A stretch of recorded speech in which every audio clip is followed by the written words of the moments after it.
Uh, if there are any problem, any student, please let me know. So at the start, let me share the screen first and look for. So good evening, students.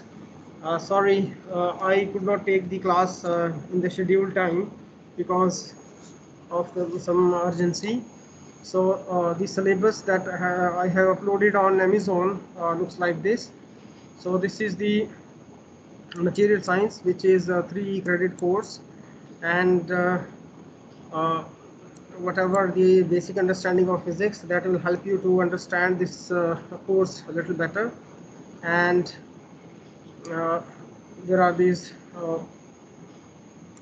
you'll be getting the basic understanding of the materials all around us, and what are the different phases, what are the different type of materials, what is the phase transformation in the material, how do material what are the different mechanism by which the material gain their strength, uh, a bit of introduction to the advanced material, different processes and mechanisms, and you will be able to analyze and extract information from the phase diagram after knowing what exactly are the phase diagrams and what are the phase transformation, different phase transformation in materials, and different mechanism and conditions responsible for material failure. This is one of the very critical area which is responsible for selection of any material for any particular usage. So the failure of the material is of paramount importance. So we'll be getting some exposure to this as well. So these are the content of the course.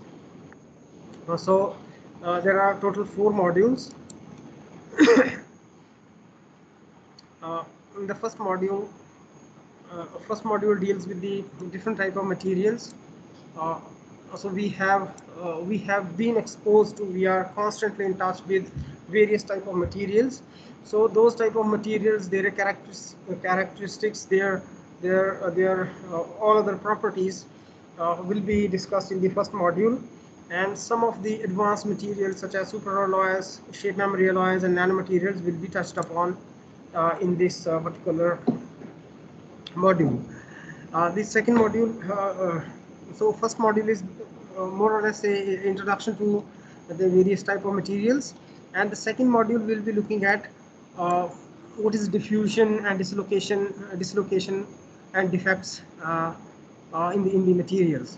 So if you look at suppose the strength of the material, if you take solid state physics, we are aware that there is a 3-dimensional lattice and there is a basis at each lattice point. Okay, and that this lattice plus basis results into what is known as a crystal structure. If you take, suppose 100% atoms are there at their lattice position, 100% bases are their lattice position, the strength of the material will be at least 3 to 4 times. Okay, suppose I have this plastic in my hand. So, and there is, suppose there is again the glass, and for the moment, if I assume this is a crystalline material, though it is not, that we know. So if it is a crystalline material and each lattice point is occupied by a basis everywhere, not even a single defect, if that condition theoretically is assumed, this would be much more stronger than actually this piece of solid will be much more stronger than actually it is. So why this difference? That difference comes from the defects. Basically, the dislocations are responsible for the mechanical behavior of mechanical strength of the materials, and what kind of diffusion takes place. So we'll be looking in detail about the diffusion, various type of diffusion, their mechanism, their effect on the strength of materials, and what are the various mechanisms by which the material gets their strength, and what happens if the material is deformed, and how do they recover, how do they recrystallize and grain growth takes place. That is the second module. In the third module, we'll be looking at the specifically on phase diagrams. So if I have two materials, suppose I have Al2O3, which is alumina, and Cr2O3, which is chrome. So what happens when I mix these two? What kind of phases that may form, what might be their properties as a function of temperature, as a function of composition. That graphical representation is the phase diagram. So we'll be looking in detail about the phase diagram. I'm sure you might have been exposed to the concept of phase diagram, but we will go beyond the surface. We will look onto the phase diagram in a little more detail, and what kind of information can be extracted and applied to real-time applications. The information from the phase diagram that will be look upon. And last but not the least, what are the various failure mechanisms? What happens to a material when it is continuously used for a longer period of time at various stress levels, various type of stresses, and so on. So we'll be looking at excuse me.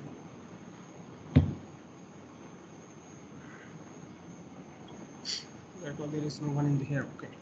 So various failure mechanisms of material, including the fracture, the creep, and fatigue.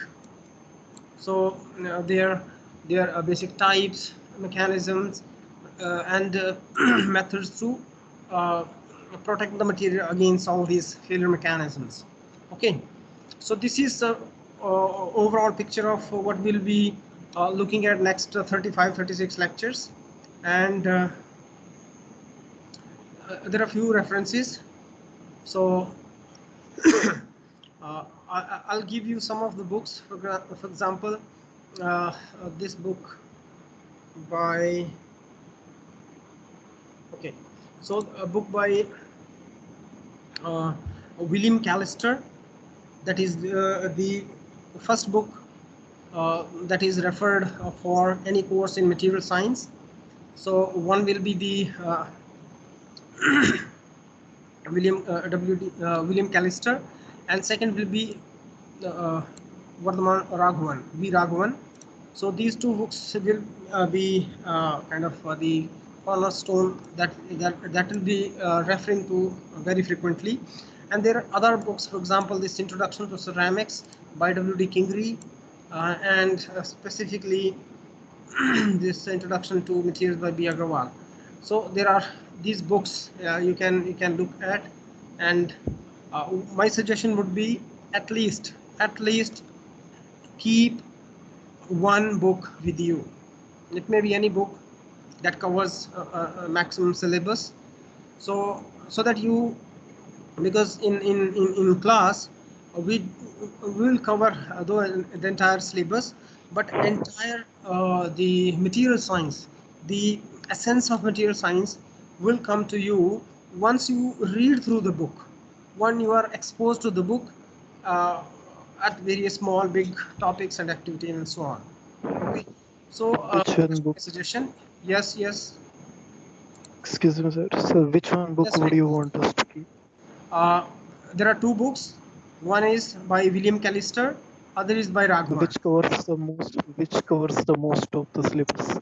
I will supply the material. So covering the syllabus is important, but to have a book to cover the syllabus,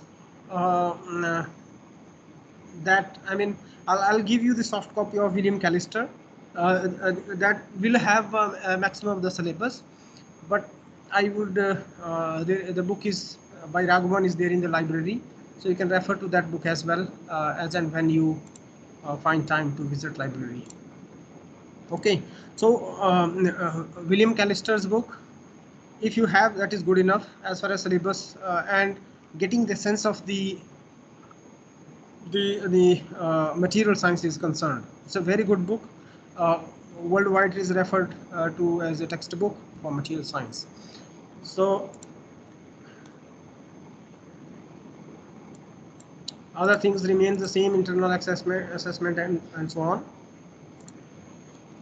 Okay, so this is the syllabus, and now let us go to what we will be discussing today. Sorry. So yeah, so this course is material science, and this is PHY 4307 material science. Okay, and this is the book by William Callister, W.D. Callister and David J. Ranvich. This is a book. I'll give you the soft copy of this book, so no need to worry about the book. And the second book is by V. Raghavan. These two books will be referring quite often, and these are the detail of the book: Material Science and Engineering by V. Raghavan, 6th edition, Prentice Hall, India, New Delhi. And the other one is the Material Science and Engineering, an Introduction, William D. Callister, John Valley and Sons. Okay. Okay, so what exactly is material science? How do we, we have studied physics, we have studied chemistry, and in both physics and chemistry, there are some parts of the science that relates to materials. We have studied that in detail. So essentially, if you look at the material science, it's a multidisciplinary kind of subject. So there's a bit of physics, there's a bit of chemistry, and that's what if you look at the material science, say syncretic discipline, which means it overlaps more than one discipline in the basic sciences, hybridizing the metallurgy, ceramics, solid state physics and chemistry. So metallurgy, ceramics, solid state physics and chemistry. So all these different subjects, some of the topics from each subject is taken, and that whole thing becomes the material science. So this is the first example of a new discipline emerging by fusion rather than fission. So generally what happens, we have a subject, so that is bifurcated into two. We had mechanics, then becomes classical mechanics, then quantum mechanics, relativistic mechanics and so on. So that's a fission. But when we combine different subjects, different disciplines, we get subjects, and material science is the example of such a subject. For example, forensic sciences is another example of such a fusion, where physics, chemistry, bio, law, etc., they come together, and there's the forensic sciences. So to make these, now if you look at the material science, how do we actually should be looking at it? So yeah, so what happens, to make any engineered device, structure or product, you need to have right materials. See, I have a bottle here. So if I don't have the right combination of material, this bottle will not be useful. If I use, this is polymer. So instead of polymer, if I take, say, metal, or if I take, say, ceramic, then this bottle may not be as useful. Okay, if it is a ceramic is a brittle material, so then handling will be an issue. You need to take care of that particular bottle. And if it is a metal, then it's a heavy, it will absorb a lot of heat. You'll get metal is a very good conductor of heat and all. So there are various properties that need to be considered whenever you need to have a device fabricated. So there, the knowledge of the material, their various properties comes very handy. And material science touches teaches us what things are made of and why we behave as they do. So material engineering, this is, so there is material science, there is materials engineering. Okay, material science is the science of the materials. So science of the material means why a material behaves in such a manner that that it do, how it is behaving, what are the basic reason for the properties. Okay, so that is the material science. But when you collect, when you use suitable materials based on their properties and pack them together in a product, that is material engineering. So material engineering shows us how to apply knowledge to make better things and make things more better. Okay, so this is about the material science and this materials engineering. And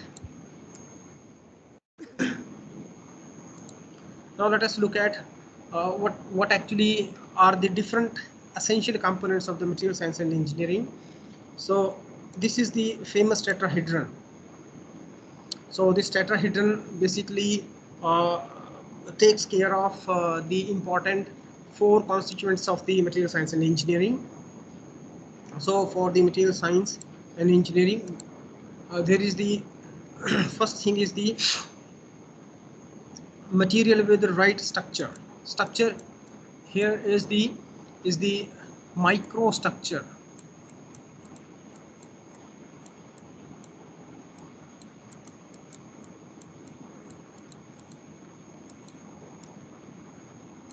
Microstructure.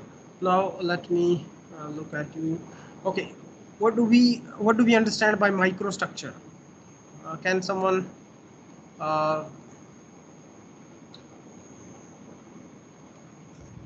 okay, as a Small physics and student? structure, Yes, yes, micro.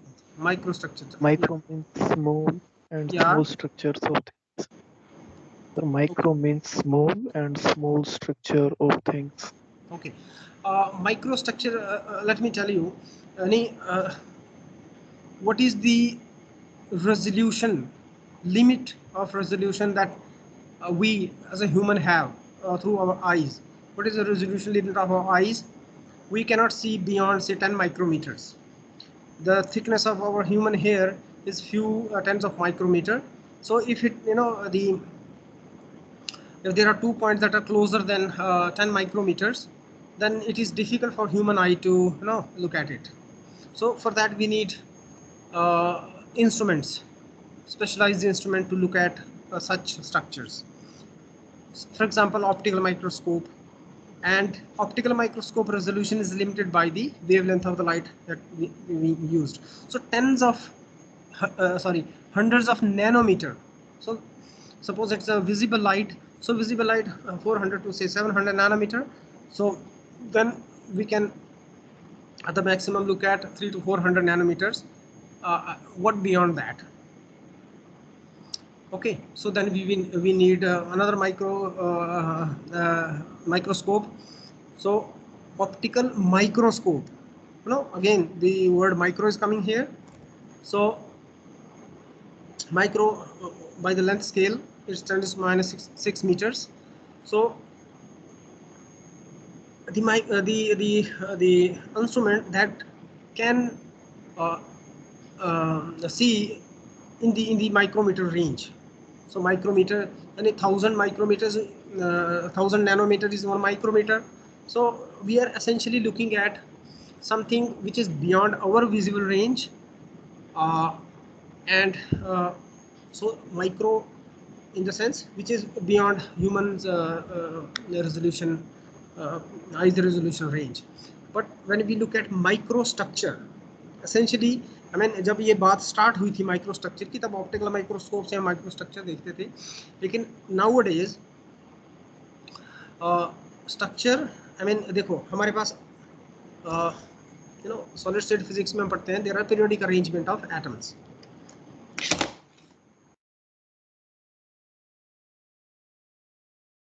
तो periodic arrangement of atoms. Periodic arrangement of atom का size है few angstroms. So ये atom एक दूसरे से solid है तो long range order होगा. Suppose few 100 of nanometers है. What is beyond that? Let me show you a microstructure. So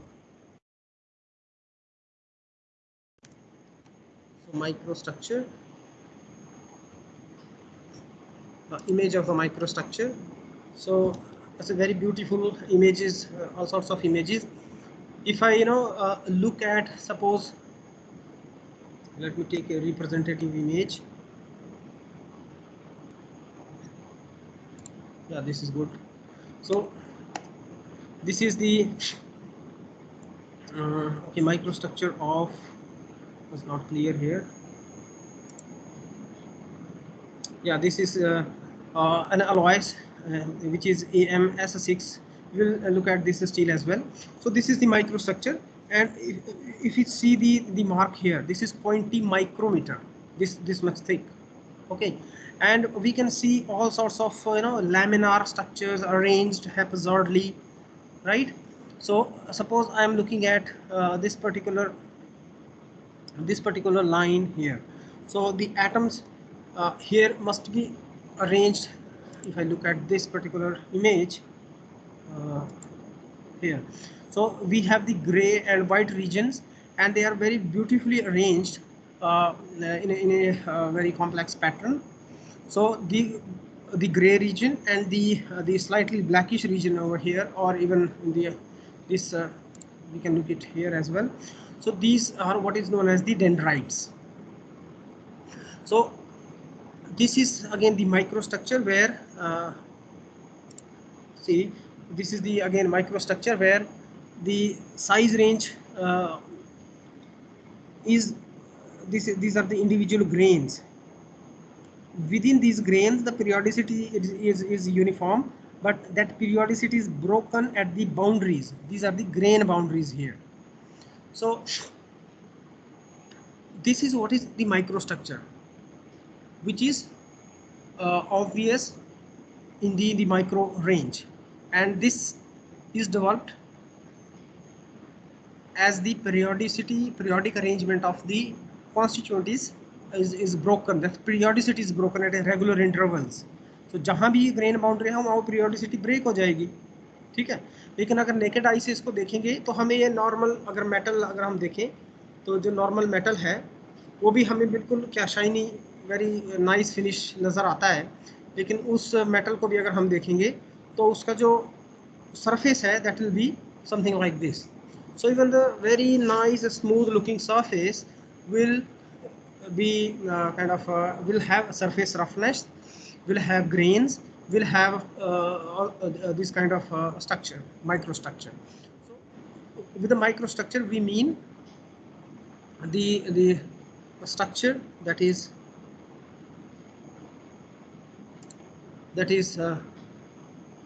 made up of by the arrangement of the constituents with the periodicities disturbed.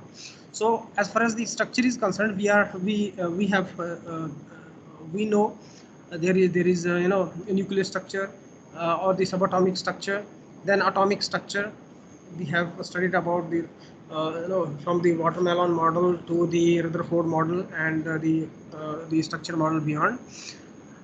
अब ये structure यानी atoms के अंदर nucleus और electron कैसे arrange है वो हम अच्छी तरह से जानते हैं, लेकिन ये सारे एटम आपस में कैसे जुड़े हुए हैं. अगर मेरे पास एक बल्क मटेरियल है उसमें ये एटम कैसे जुड़े हैं कि अगर सॉलिड है तो इसमें पीरियोडिसिटी है, लेकिन वो periodicity through out the solid नहीं है, ठीक है. यानी अगर मैं isotropic. Yes. Isotropic.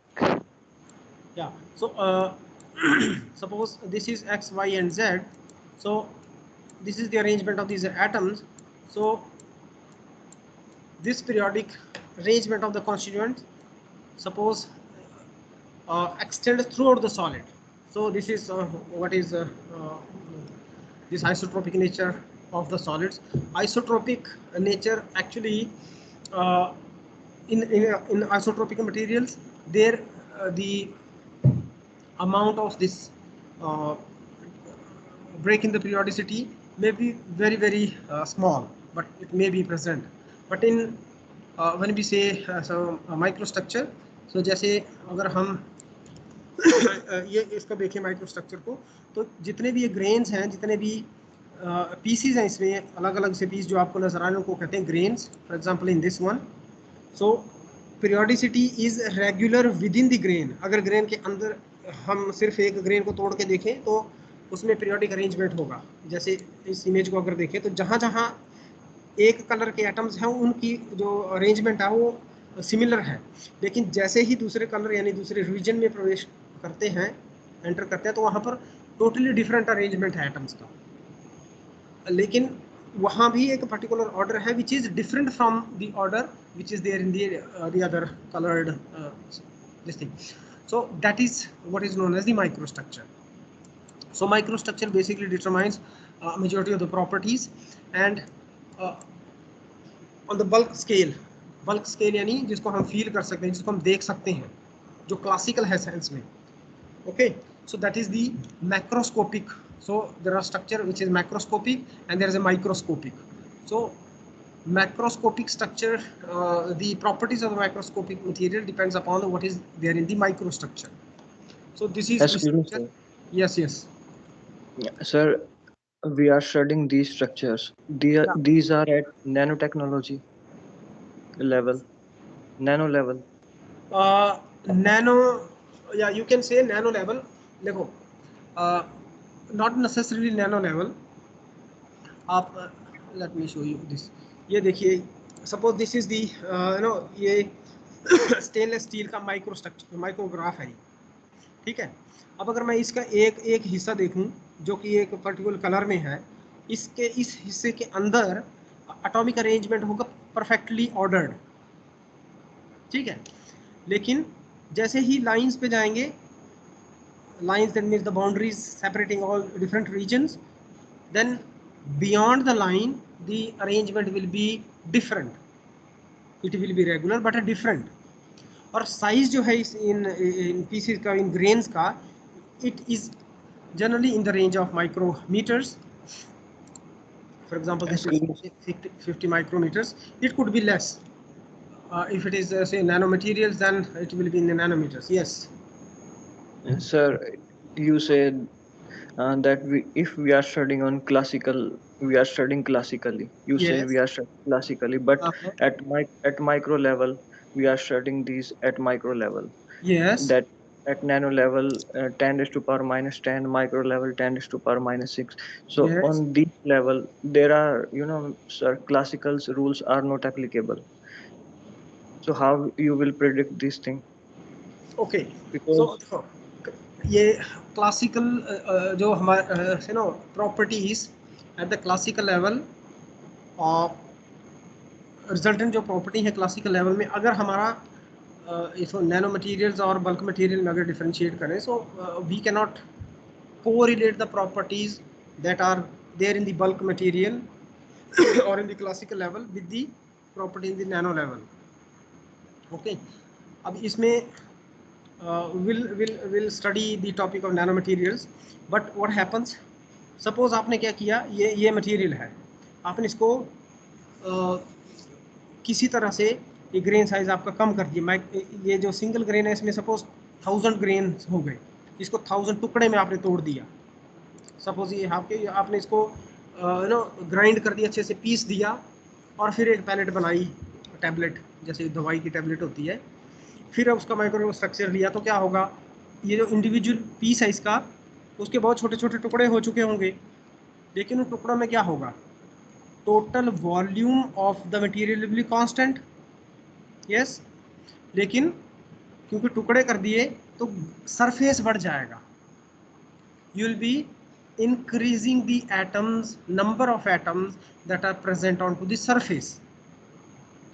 तो सरफेस पे एटम क्या होता है, सरफेस के बियॉन्ड उसका कोऑर्डिनेशन, सरफेस एटम की जो बॉन्ड होता है डेंगलिंग बॉन्ड्स उसमें होते हैं, क्योंकि अगर एक एटम मान लीजिए 4 बॉन्ड बना रहा है तो उसमें से 2 बल्क के अंदर की तरफ हैं, 2 सरफेस के बाहर की तरफ हैं। तो सरफेस के बाहर तो दूसरा एडजेसेंट नेबरिंग एटम नहीं है, तो वो बॉन्ड नहीं बनेंगे, डेंगलिंग बॉन्ड्स होंगे। ठीक है, तो देयर प्रॉपर्टीज यानी एटम्स एट द सरफेस पे जो हैं देयर प्रॉपर्टीज टोटली डिफरेंट।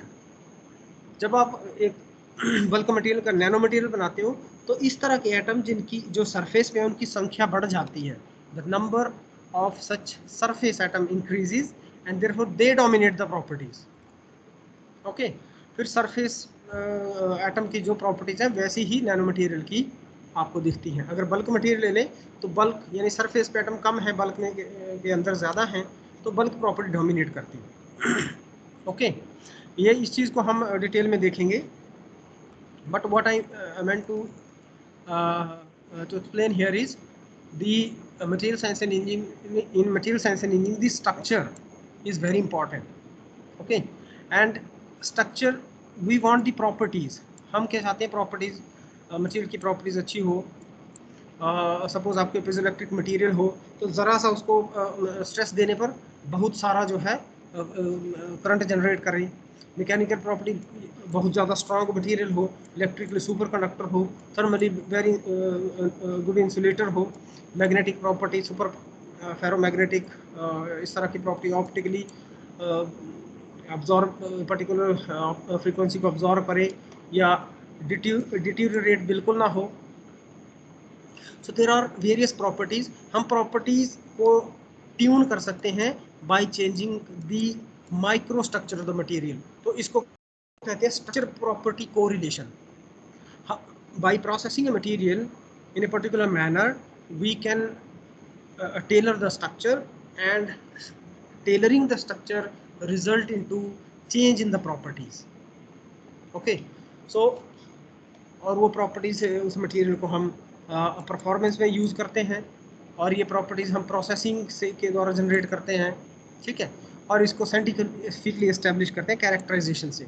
जब तक कोई चीज़ एक्सपेरिमेंटली प्रूव ना हो जाए, it's simply a theory.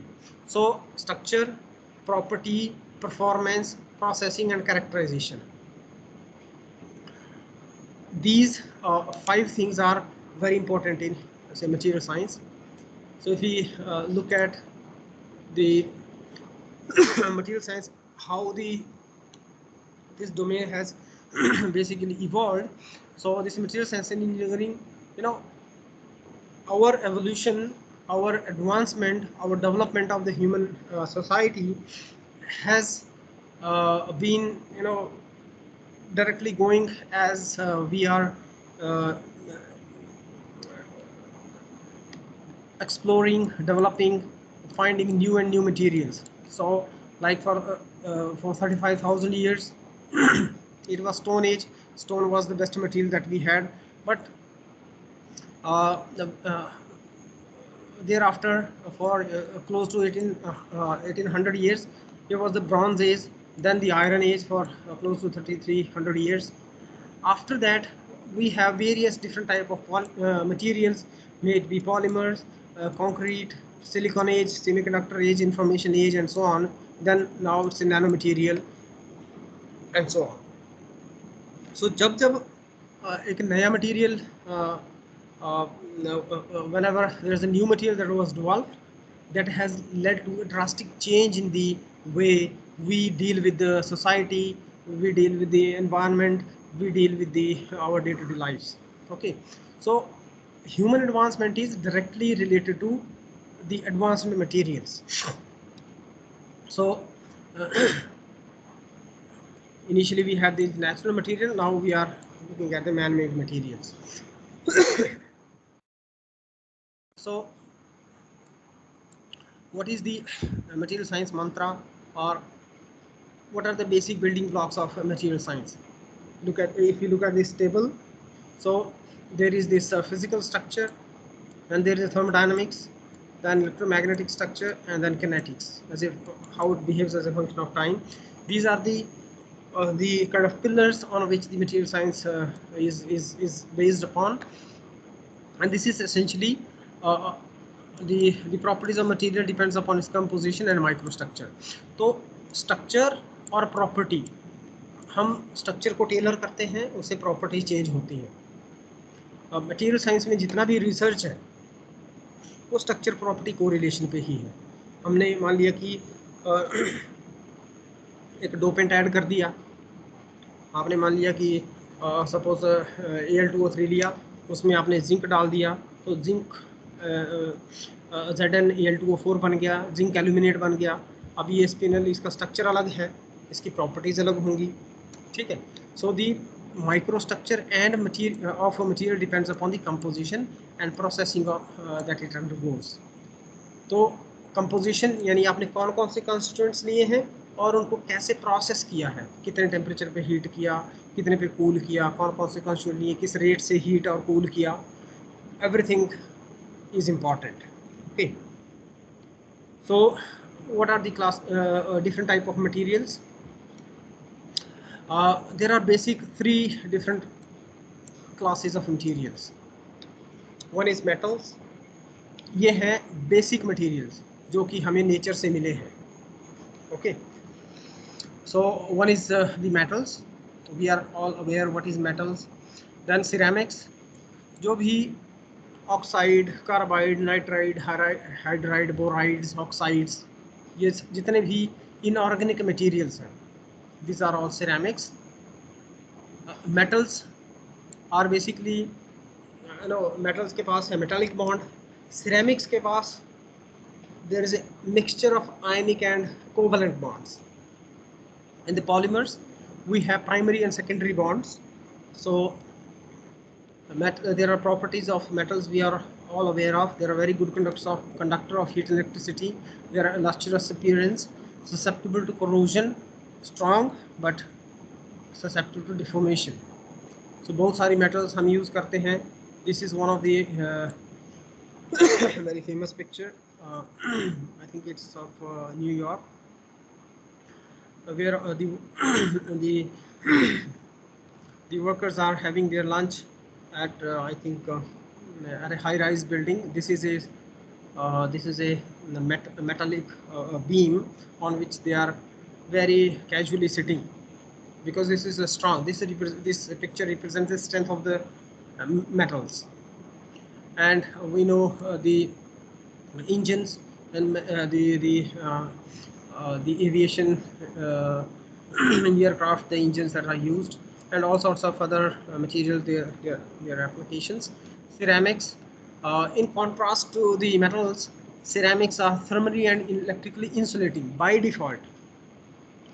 By default, majority of the ceramics are thermally and electrically insulating. Okay. But in contrast to the generally observed behavior, ceramics, these are only ceramics that are superconductor. First high temperature superconductor, YbCO, yttrium barium copper oxide, it was a ceramics perovskite oxide. So there is a properties of these materials having a whole source of spectrum. They are generally resistant to heat, high temperatures, and harsh environments. They are generally wherever you are supposed to deal with the high temperatures, you have to use the ceramics. There's no getting away from this. They are hard but brittle. So there are some of the examples of ceramics. So there's a pottery.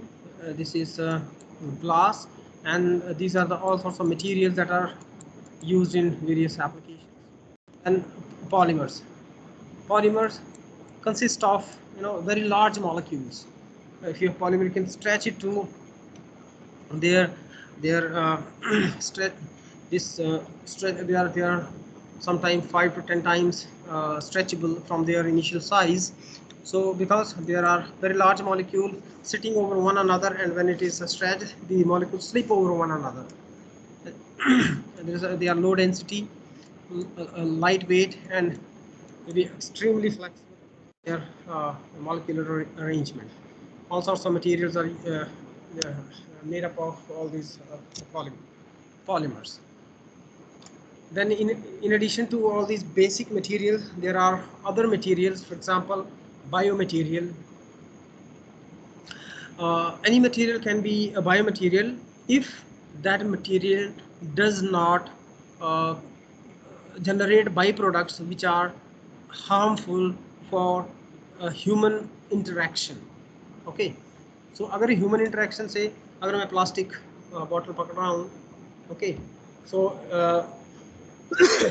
if this material can be implanted in body so that it doesn't basically generate any byproduct which is harmful for the humans even in the long run, then it is known as the biomaterial. So these biomaterial can be implanted in human body and compatible with the body tissues.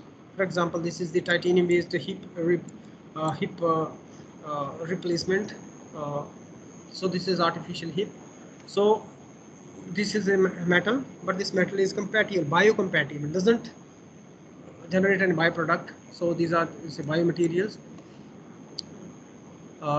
Then we have semiconductors. We know what are semiconductors, and this is one of the Pentium 4 chip design.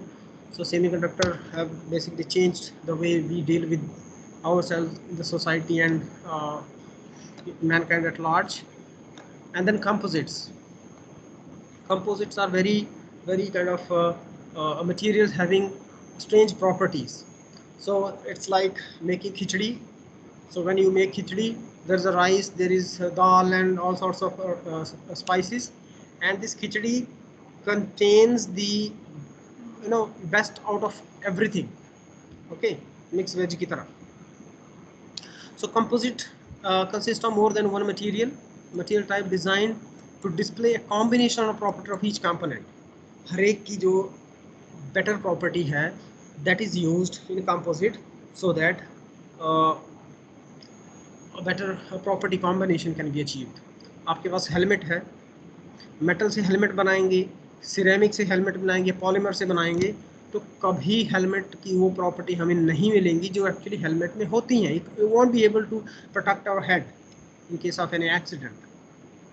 So it will not be lightweight, it will not be able to withstand the impact. Okay, so all these properties are achieved when we have lightweight. कहाँ से आया? Polymer से. लेकिन strength कहाँ से आई? Glass fibre से. ठीक है. So this is glass fiber based this material which are composites. So we have a very nice combination of the properties. Okay, so I think what's the time now? This must be good enough. Yeah. So any question till this point?